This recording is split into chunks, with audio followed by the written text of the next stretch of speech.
My brother received our family house. I received a box my grandfather secretly left behind. My brother received our family house at the reading of grandfather's will, while I received a dented walnut box no larger than a loaf of bread. I remember the moment clearly because humiliation sharpens ordinary details.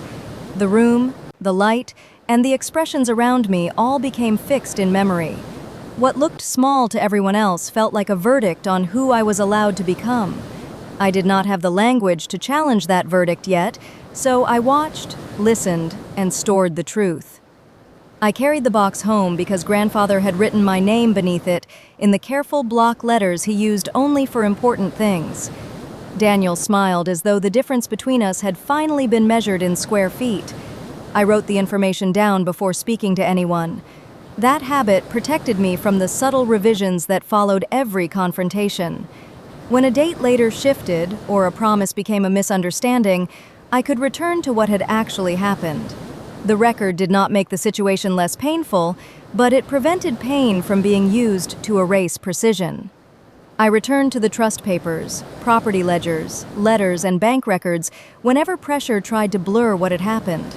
That discipline moved me closer to honoring my grandfather without inheriting my brother's greed. The house stood on 12 acres at the edge of Bellwether, with a stone porch, an orchard, and rooms our family had occupied for 4 generations. That detail mattered more than it seemed. In my family, and in every institution surrounding us, appearances were often accepted before facts. Once a convenient version of me had been repeated, people treated my reaction as the problem, and the original cruelty as background noise. I began learning that silence protects the person who controls the story, not the person trying to survive it. I had managed repairs, medical appointments, taxes, and groceries without assuming care entitled me to ownership.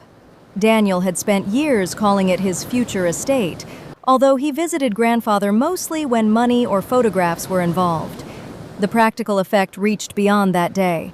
It changed where I lived, how I worked, and which relationships felt safe. I became more careful without becoming cold. Caution and bitterness are not the same thing. Caution asks for consistency before trust expands. Bitterness assumes consistency is impossible. I wanted a life built on the first, not imprisoned by the second. The clearest protection remained in the trust papers, property ledgers, letters, and bank records, where confidence could not rewrite sequence. It was one more quiet step toward honoring my grandfather without inheriting my brother's greed. Our parents died when Daniel and I were young adults, and grandfather became the center that kept the remaining family connected. I did not respond dramatically.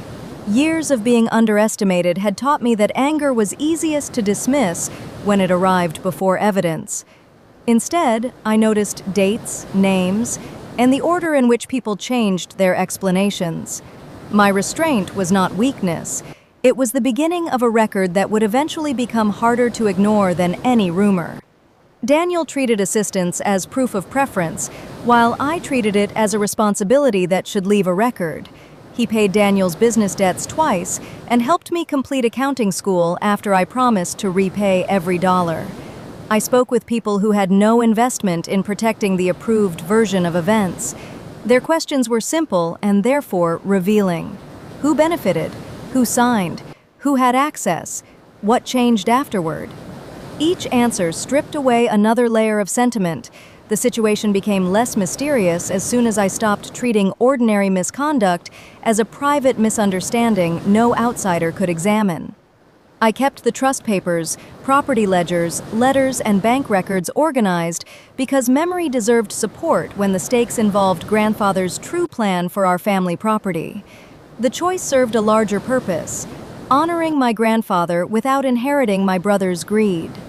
At the lawyer's office, the will gave Daniel the residence and its immediate grounds, then described my box as a personal bequest outside the estate inventory. At the time, I still believed fairness would appear if I explained myself carefully enough.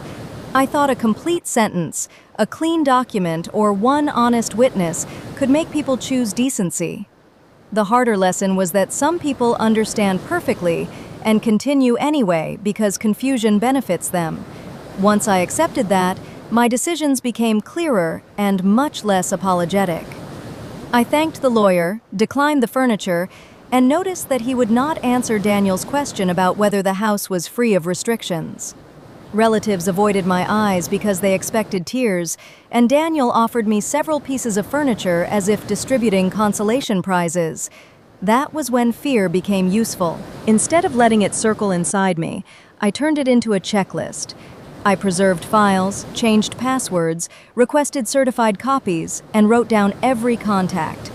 Action did not eliminate uncertainty, but it gave uncertainty boundaries. Within those boundaries, I could think clearly enough to recognize choices that panic had hidden. Each review of the trust papers, property ledgers, letters, and bank records separated a provable fact from another convenient assumption. I measured progress by whether it supported honoring my grandfather without inheriting my brother's greed. The box had no visible lock, only a brass compass rose set into the lid. The pattern was familiar. Someone else created the damage, then assigned me responsibility for preventing consequences. Competence had always been used as a reason to demand more from me. I had confused being dependable with being endlessly available. That day forced me to see the difference, and once I saw it, I could no longer return to the role they had prepared for me. When I aligned the compass with an old survey map grandfather kept framed in my office, a concealed catch released. A note taped beneath it instructed me to turn north, toward the place where our family began. The consequence was not immediate, which made the waiting difficult. People who rely on pressure often interpret delay as victory. They become careless, repeat false claims, and commit themselves to details they cannot later reconcile. I let time do that work. Every additional explanation created another point that could be compared with the documents already in my possession. I relied on the trust papers, property ledgers, letters, and bank records without asking them to carry emotions they could not measure. For the first time, the path toward honoring my grandfather without inheriting my brother's greed felt practical rather than imaginary. Inside were 3 keys, a sealed letter, a small ledger, and a flash drive wrapped in oilcloth. There was nothing cinematic about my response. I went home, opened a notebook, and began arranging what I knew. Dates created a spine, receipts and messages added weight. Memory supplied context, but I refused to rely on memory alone.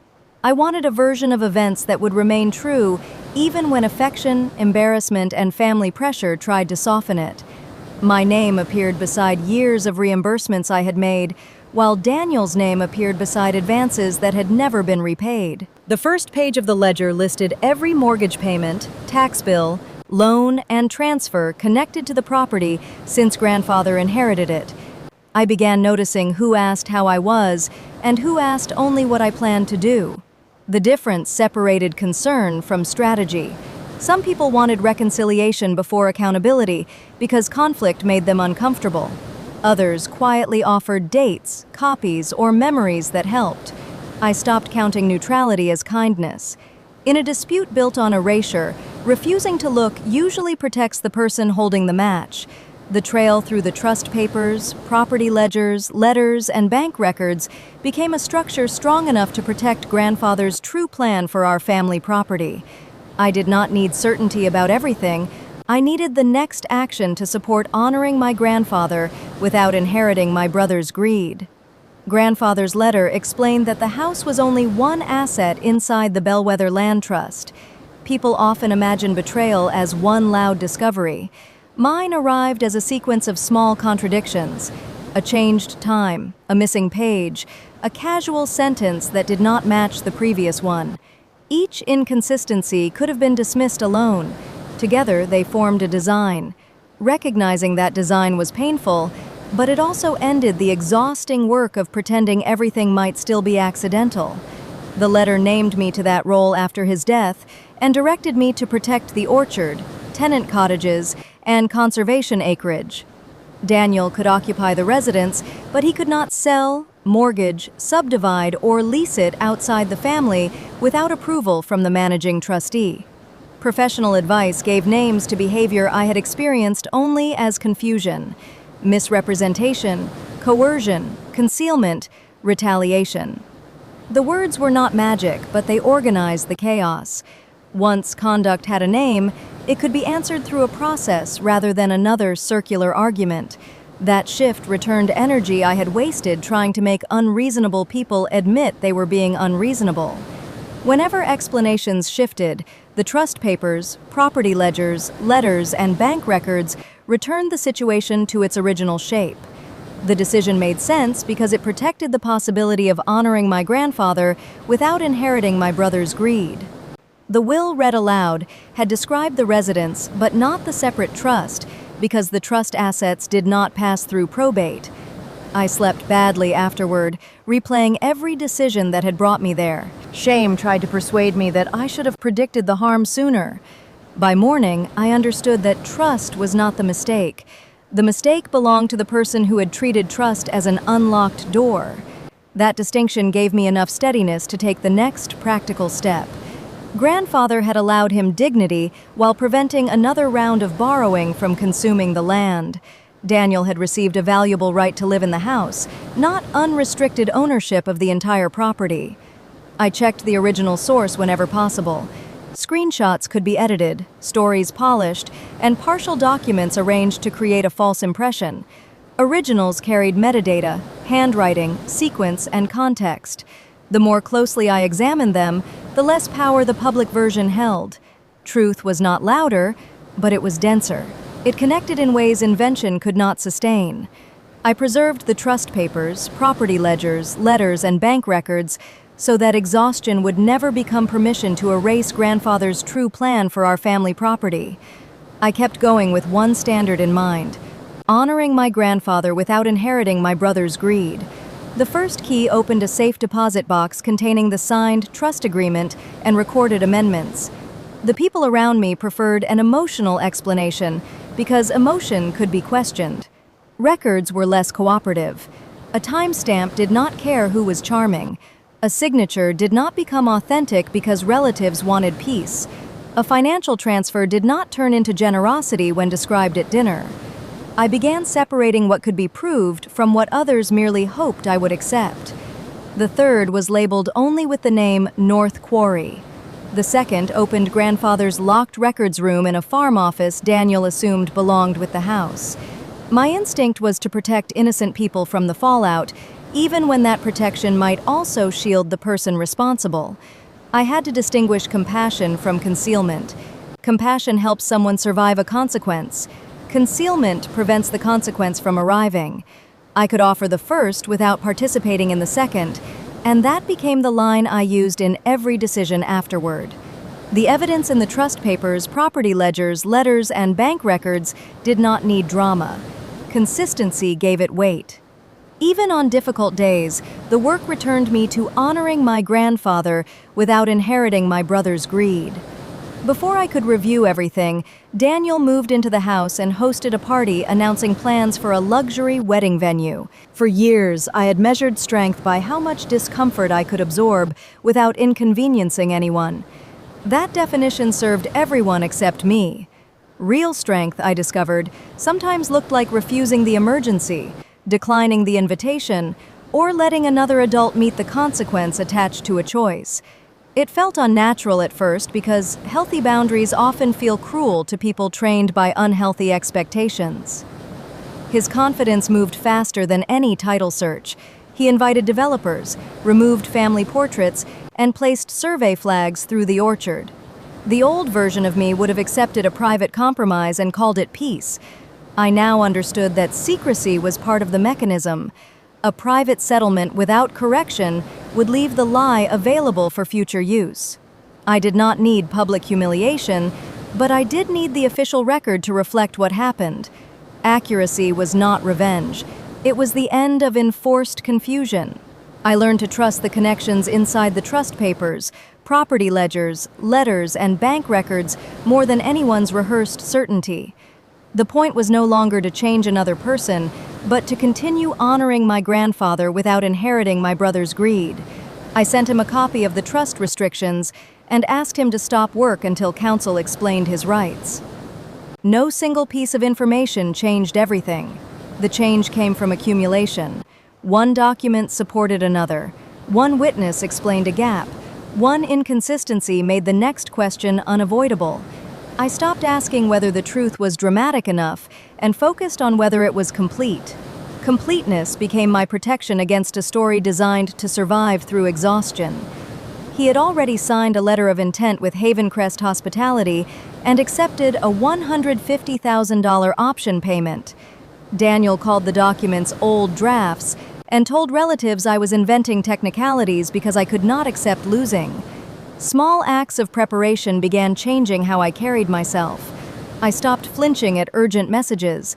I read documents twice. I asked for requests in writing. The people pressuring me described this as hostility because informality had always favored them. Structure felt aggressive only to those who depended on blurred boundaries. To me, it felt like air entering a room that had been closed for years. With the trust papers, property ledgers, letters, and bank records in order, I no longer had to win every conversation to protect grandfather's true plan for our family property. Every boundary became part of honoring my grandfather without inheriting my brother's greed. Havencrest believed Daniel owned all 12 acres without restriction. I kept my plans private. The people who had underestimated me were comfortable because they mistook quiet for surrender. They expected either tears they could criticize or anger they could use as proof. I gave them neither. I gave myself time, professional advice, and permission to make decisions without announcing them to anyone who had already shown contempt for my interests. Daniel had promised access to land that the public deed showed belonged to a trust. Its plans included demolishing the tenant cottages, paving the orchard, and using North Quarry as a private event lake. I grieved while I worked. Those activities can exist together. I could miss the person I believed someone was while protecting myself from the person their choices revealed. I could remember good years without allowing those memories to cancel present evidence. Holding both truths was harder than choosing either denial or hatred, but it left me with a future not organized around resentment. The growing file of the trust papers, property ledgers, letters, and bank records allowed the truth to survive moods, loyalties, and delay. That was how an impossible ambition, honoring my grandfather without inheriting my brother's greed, became a series of ordinary decisions. My attorney, Lena Morris, recorded my certificate as successor trustee and notified Havencrest that Daniel lacked authority to grant an option. The hardest part was not gathering information. It was releasing the fantasy that the right evidence would restore the relationship I thought we had. Evidence could establish facts and shape consequences, but it could not manufacture remorse. Accepting that limitation kept me from bargaining away my safety in exchange for an apology someone offered only when every other option had failed. A complete title report changed the tone because Daniel's personal promise could not transfer trust property. The company's lawyer initially threatened to enforce the agreement against the estate. When the pressure increased, I returned to the simplest question. What would I advise a stranger with the same facts? Distance made the answer obvious. I would never tell another woman to surrender records, money, work, or safety merely to prove she loved people who had already used love as leverage. I began offering myself the same basic loyalty I would have offered anyone else. I treated the trust papers, property ledgers, letters, and bank records as a map, using each verified detail to decide the next safe step. The outcome remained uncertain, but my direction was not. Honoring my grandfather without inheriting my brother's greed. Daniel spent most of the option payment on a new vehicle, overdue business taxes, and deposits for renovations. By then, I understood that dignity is rarely recovered through a perfect speech. It returns through repeated choices. I answered only what required an answer. I stopped defending facts that were already documented. I allowed silence to remain in rooms where I had once rushed to make everyone comfortable. The balance of power changed before anyone else was willing to name it. His emergency required me to surrender the exact protection grandfather had created. When Havencrest demanded repayment, he asked me to approve the project retroactively, so the family would avoid embarrassment. The turning point came quietly. I realized I was no longer waiting for permission to protect what mattered. Approval from the people benefiting from my silence was never going to arrive. I made the necessary call, signed the necessary form, and accepted that being misunderstood was less dangerous than remaining available for the next violation. What I could establish through the trust papers, property ledgers, letters, and bank records mattered more than what pressure asked me to overlook.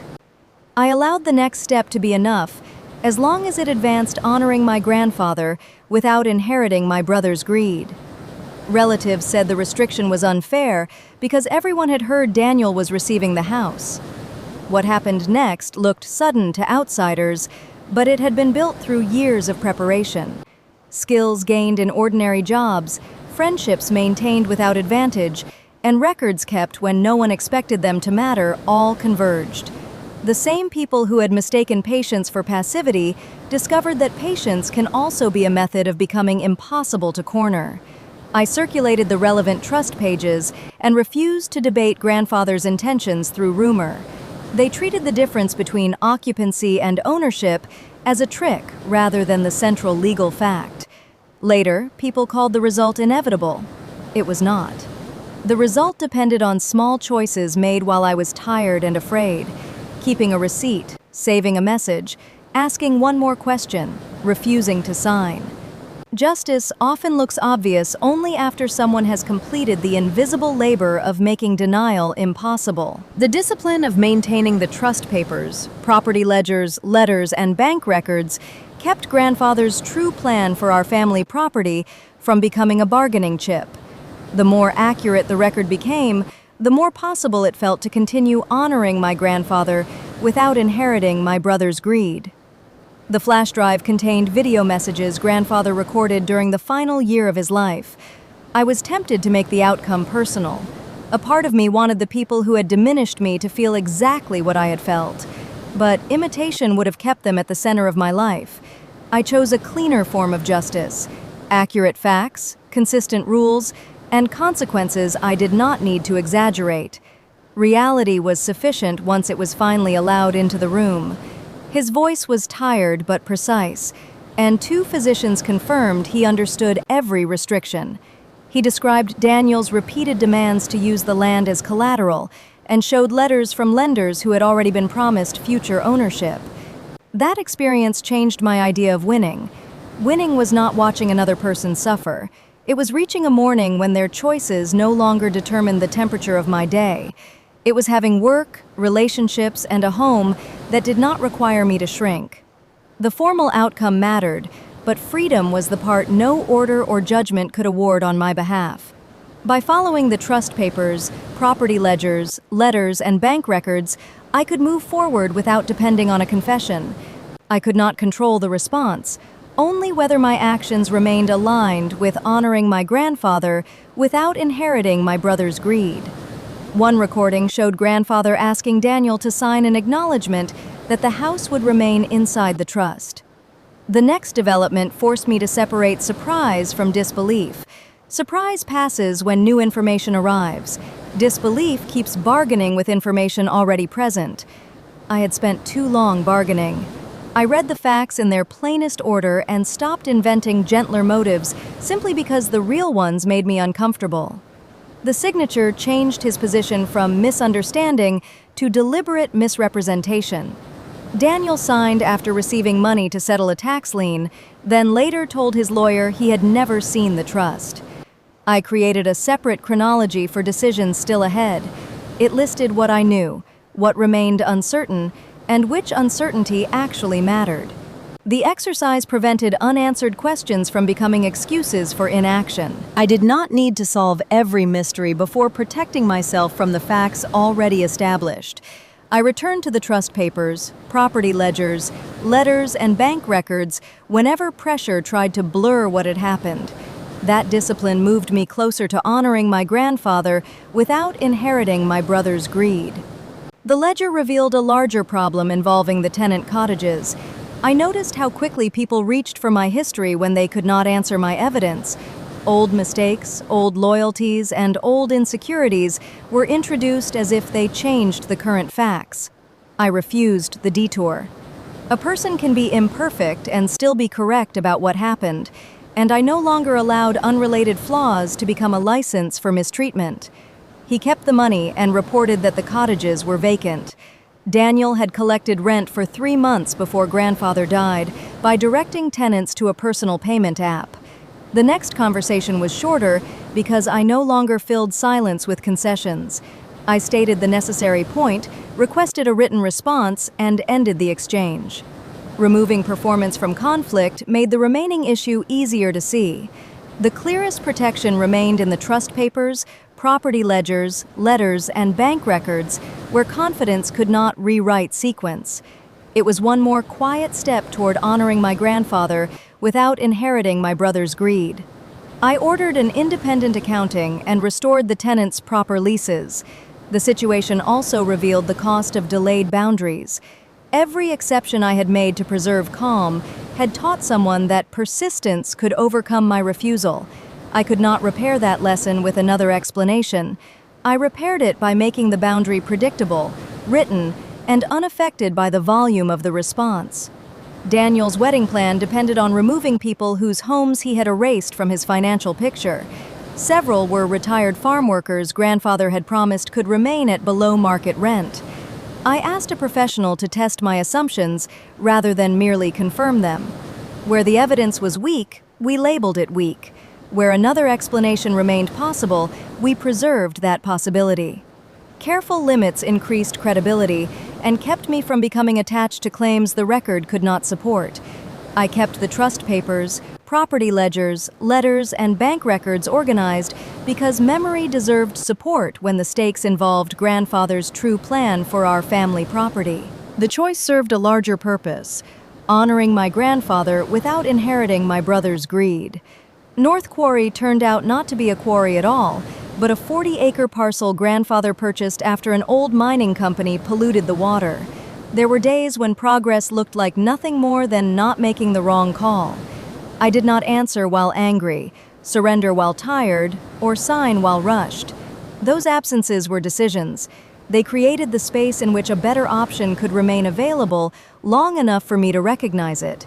Daniel's agreement represented it as unrestricted recreational property. A remediation settlement had funded restoration, and the land now held valuable water rights and a conservation easement. Several documents arrived out of order, but their metadata restored the sequence. Creation dates, account numbers, and version histories exposed revisions that polished narratives had concealed. Details no one expected a reader to notice became anchors for the entire timeline. Each review of the trust papers, property ledgers, letters, and bank records separated a provable fact from another convenient assumption. I measured progress by whether it supported honoring my grandfather without inheriting my brother's greed. The third key opened a weatherproof cabinet beside the restored spring.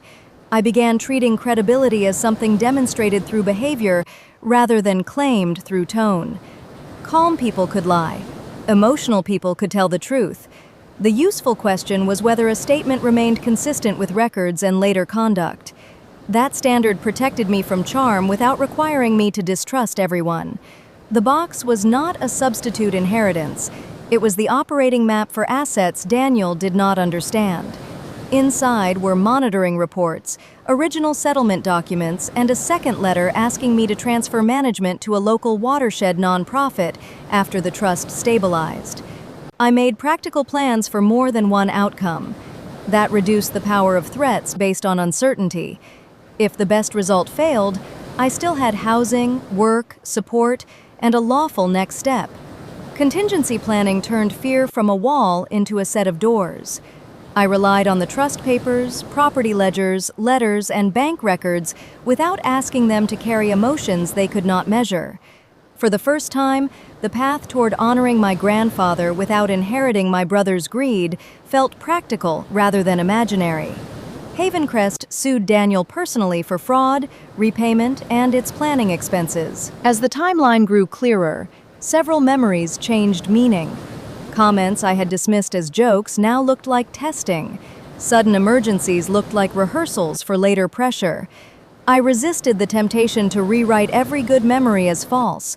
The past was complicated, but complication did not require me to deny the pattern visible in the present. For the first time, the company that had treated me as an obstacle recognized that his authority had been fabricated. It dismissed claims against the trust after reviewing the acknowledgement he had signed. The emotional requests intensified as the formal options narrowed. I answered compassionately, without changing the underlying position. Kindness did not require inconsistency, and a boundary did not become punishment merely because someone disliked meeting it. The trail through the trust papers, property ledgers, letters, and bank records became a structure strong enough to protect grandfather's true plan for our family property. I did not need certainty about everything. I needed the next action to support honoring my grandfather without inheriting my brother's greed. Daniel counterclaimed that I had interfered with his inheritance and manipulated grandfather while serving as his accountant. The people responsible expected my empathy to weaken my position. They knew I could imagine fear, debt, ambition, and shame from another person's perspective. What they misunderstood was that understanding a motive does not erase agency. I could recognize why someone made a choice and still refuse to carry the consequence. The more Daniel expanded his accusation, the more documents contradicted it. Bank records showed I had never controlled his personal accounts, and grandfather had used an independent attorney for the trust. One witness remembered a detail everyone else had overlooked. It did not decide the matter alone, but it connected two records previously treated as separate. I documented the recollection promptly and let the appropriate process determine its weight. Whenever explanations shifted, the trust papers, property ledgers, letters, and bank records returned the situation to its original shape. The decision made sense because it protected the possibility of honoring my grandfather without inheriting my brother's greed.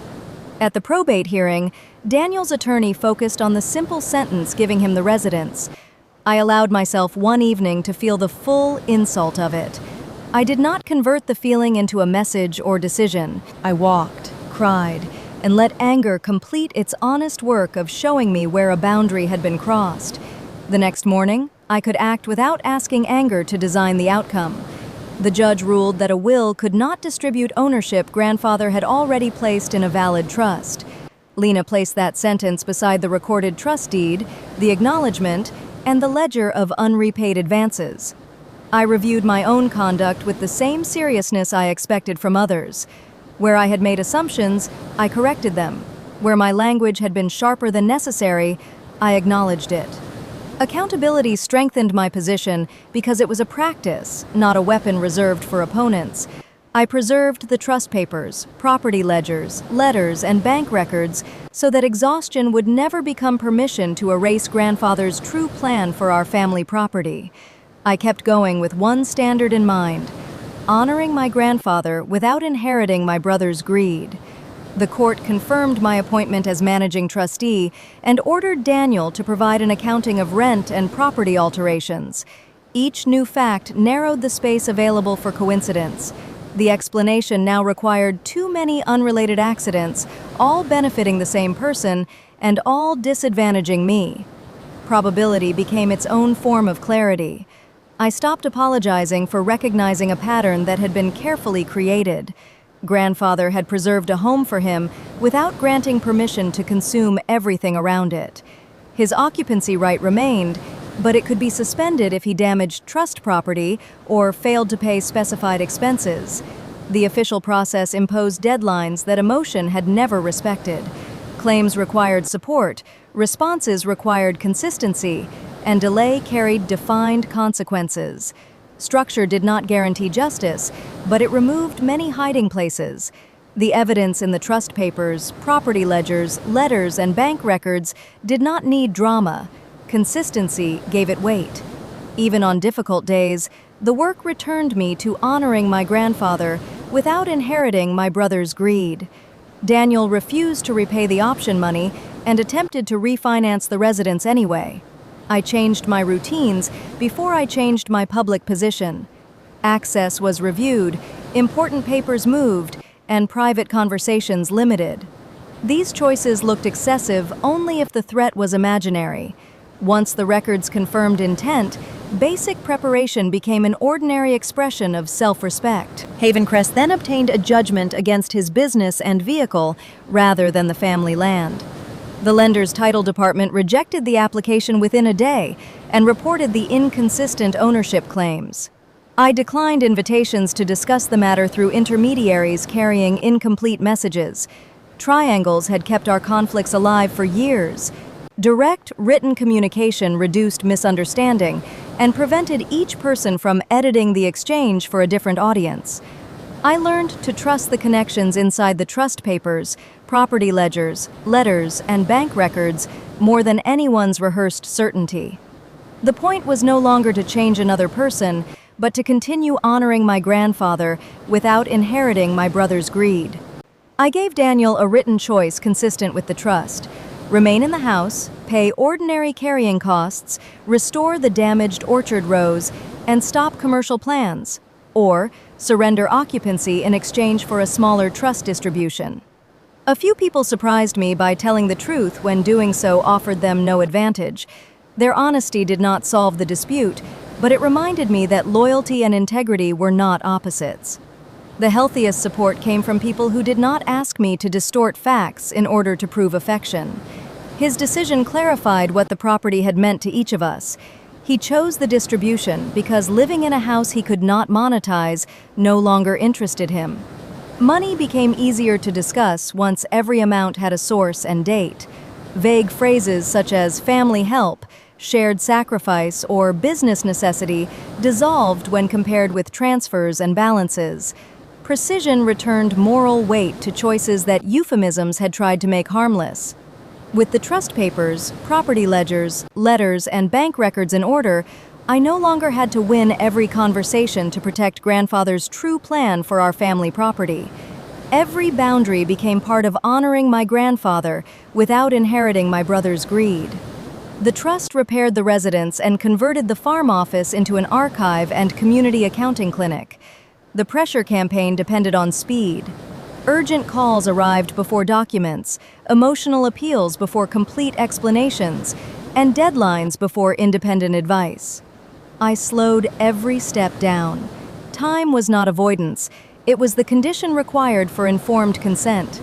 Value continued to exist without being converted into a single sale. The cottages remained occupied. The orchard reopened under a cooperative lease, and the watershed nonprofit assumed North Quarry monitoring.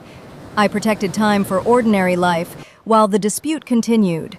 I worked, cooked, slept, and answered friends about subjects unrelated to the crisis. Refusing to let the conflict occupy every hour was not denial. It was practice for the life I intended to have afterward. The growing file of the trust papers, property ledgers, letters, and bank records allowed the truth to survive moods, loyalties, and delay. That was how an impossible ambition, honoring my grandfather without inheriting my brother's greed, became a series of ordinary decisions. Daniel told people I had taken the house after pretending to accept a box. I learned to recognize false balance. One person had acted, another had discovered it, yet observers described both as equally responsible for the conflict. That framing rewarded the original act and punished the refusal to conceal it. I would discuss my response honestly, but I would not accept half the blame for a choice I did not make. I stopped trying to correct every dinner table version and let the official record remain available. Public records showed that he had voluntarily surrendered occupancy after violating restrictions he acknowledged years earlier. A proposed compromise solved the visible emergency while preserving the mechanism that created it. I rejected it for that reason. A durable solution had to change access, authority, or accountability, not merely postpone the next demand. I treated the trust papers, property ledgers, letters, and bank records as a map, using each verified detail to decide the next safe step. The outcome remained uncertain, but my direction was not. Honoring my grandfather without inheriting my brother's greed. Months later, grandfather's lawyer gave me a final envelope that could be released only after the first annual trust report. The truth did not need me to sound invulnerable. I could admit fear, grief, and uncertainty without weakening the facts. In fact, releasing the performance of perfect strength made my decisions more accurate. I asked for help where I needed it and kept responsibility where it belonged. He hoped Daniel might learn to live within a gift and believed I would understand why a box could carry more duty than a deed. Grandfather wrote that he had not chosen between grandchildren by price. He had chosen responsibilities according to demonstrated habits. I noticed that my body recognized danger before my thoughts admitted it. Tight shoulders, shallow sleep, and the urge to check messages constantly all eased when communication moved into formal channels. Safety became measurable in ordinary physical ways. What I could establish through the trust papers, property ledgers, letters, and bank records mattered more than what pressure asked me to overlook. I allowed the next step to be enough as long as it advanced honoring my grandfather without inheriting my brother's greed. I placed the walnut box in the archive beneath the original survey map. Soon, the dispute reached people who knew none of us personally. Their distance felt frightening at first, then relieving. They were interested in authority, dates, duties, and documents, rather than family roles or social rank. The questions became narrower, and the answers became harder to manipulate. The truth was less glamorous and more powerful. It contained context. Visitors sometimes assumed it had contained cash, jewels, or a secret deed transferring everything to me. The most useful allies did not promise victory. They explained risk, documented options, and told me when my preferred interpretation exceeded the evidence. Their honesty made them trustworthy in a way unconditional agreement never could. The discipline of maintaining the trust papers, property ledgers, letters, and bank records kept grandfather's true plan for our family property from becoming a bargaining chip. The more accurate the record became, the more possible it felt to continue honoring my grandfather without inheriting my brother's greed. The first annual report listed repairs, rents, grants, water testing, and every trustee expense in plain language, with supporting documents available for independent inspection. I stopped rehearsing the speech that would finally make everyone understand. Understanding was not a prerequisite for protection. Some people would continue preferring the version that demanded least from them. My task was to make sure their preference could not control the formal outcome. Transparency became the safeguard grandfather had been forced to create through secrecy, and it made the trust stronger than any one trustee's memory. I sent copies to all beneficiaries, including Daniel, so no future dispute could depend on another locked box. Once the central facts were accepted, the remaining arguments shifted toward intent. I understood why. People often hope a sympathetic motive will cancel an objective act. Motive can shape consequence, but it cannot make an unauthorized signature, transfer, or decision disappear. By following the trust papers, property ledgers, letters, and bank records, I could move forward without depending on a confession. I could not control the response, only whether my actions remained aligned with honoring my grandfather without inheriting my brother's greed. My brother received our family house, and I received the means to understand what he had actually received. The emerging consequences were created by the original choices, not by my decision to document them. I repeated that distinction whenever guilt arrived. A smoke alarm does not start the fire, and the person who calls for help does not create the damage responders uncover. Grandfather's final gift was not hidden wealth, but a structure strong enough to survive our family's weakest habits. The distinction protected tenants, land, water, and even Daniel from the largest consequence of his own impatience. I prepared for the formal meeting by arranging the story around verified events rather than emotional importance. The most painful moment was not always the legally relevant one.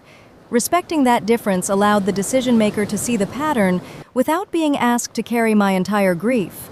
I returned to the trust papers, property ledgers, letters, and bank records whenever pressure tried to blur what had happened.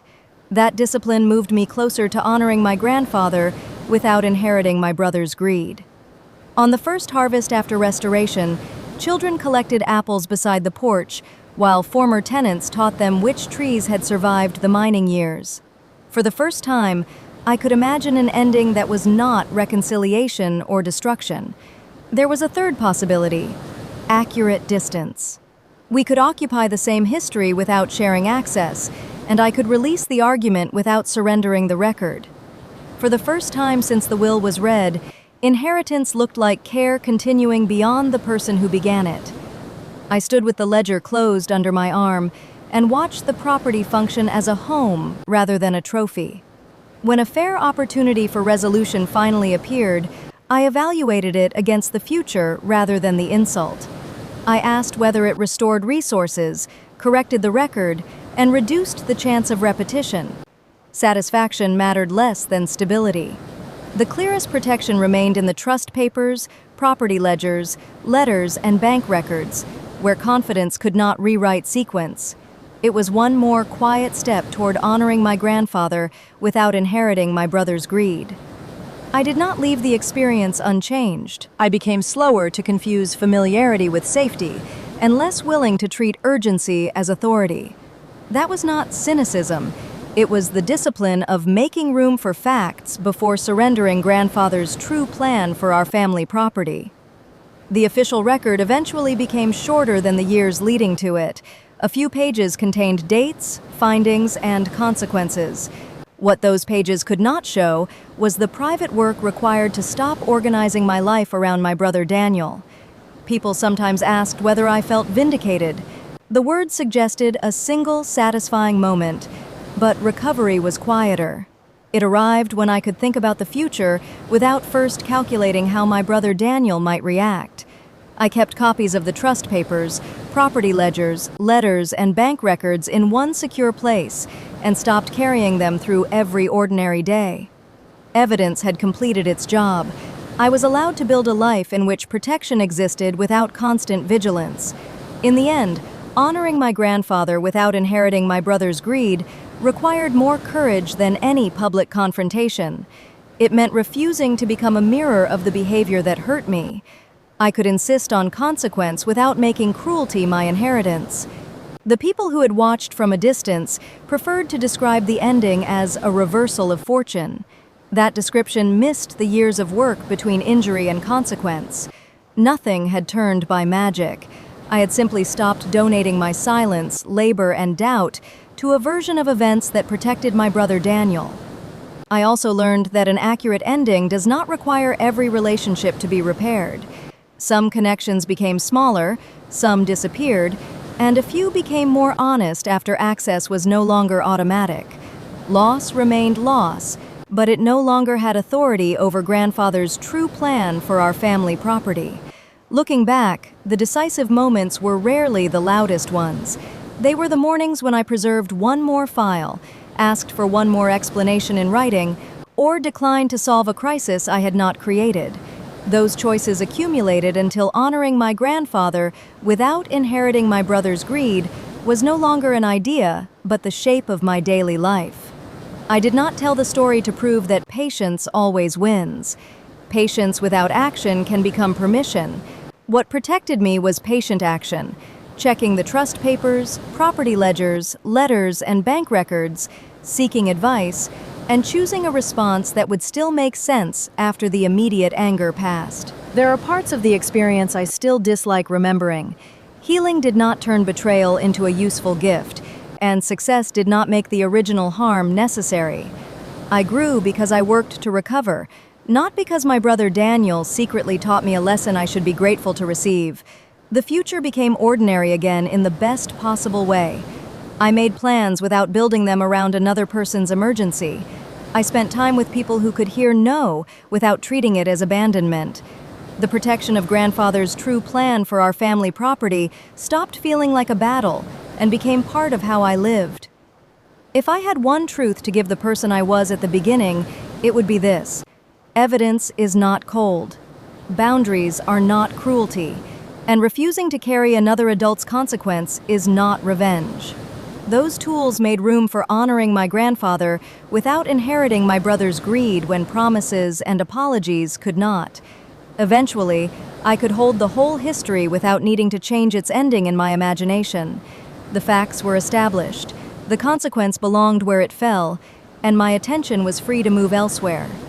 That freedom was the outcome I had wanted long before I knew how to name it. Time did not erase what happened, but it changed the scale. What once filled every thought became one completed part of a much larger life.